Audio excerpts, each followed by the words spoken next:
Hello everyone, I'm excited to share our work on addressing the challenge of structural hallucination in image translation tasks using local diffusion techniques.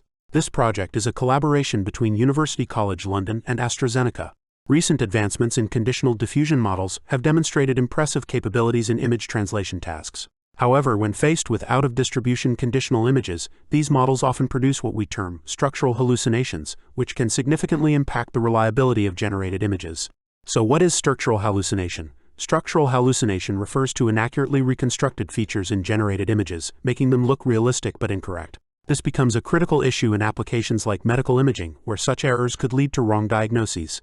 We hypothesize that hallucinations arise from the model's inability to correctly interpret out-of-distribution regions within conditional images, mapping out-of-distribution region with in-distribution features.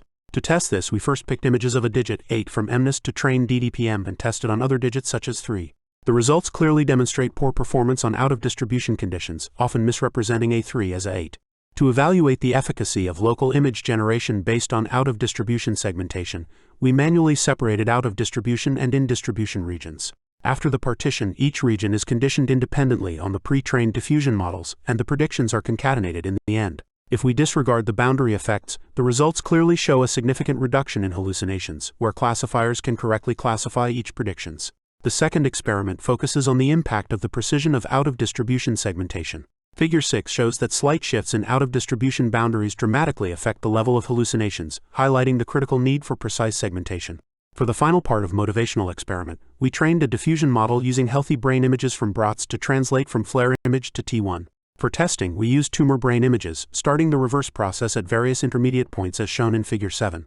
As illustrated in Figure 7 and 8, initiating the reverse process later in the stage result in better visibility and translation of tumor regions. This suggests that diffusion models prioritize high-frequency details later in the process, enabling to preserve out-of-distribution features.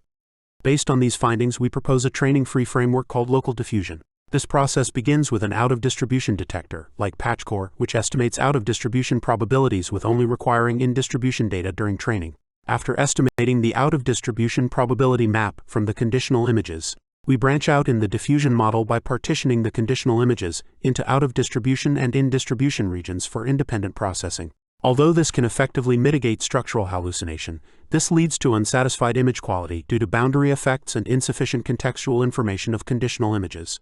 To solve this, we merge the two predictions and perform fusion process in the final stage of reverse process. This allows more cohesive image generation at the end without hallucination and requires no fine-tuning on diffusion model. Our method is evaluated using 3 datasets, MNIST and MVTech, to perform image super-resolution and BROTS for image translation. Table 1 shows that our method outperforms the original DDPM and DDIM in both image quality metrics across whole datasets. However, this quantitative measure has subtle differences, and to effectively measure the level of hallucination, we have performed downstream tasks for each dataset.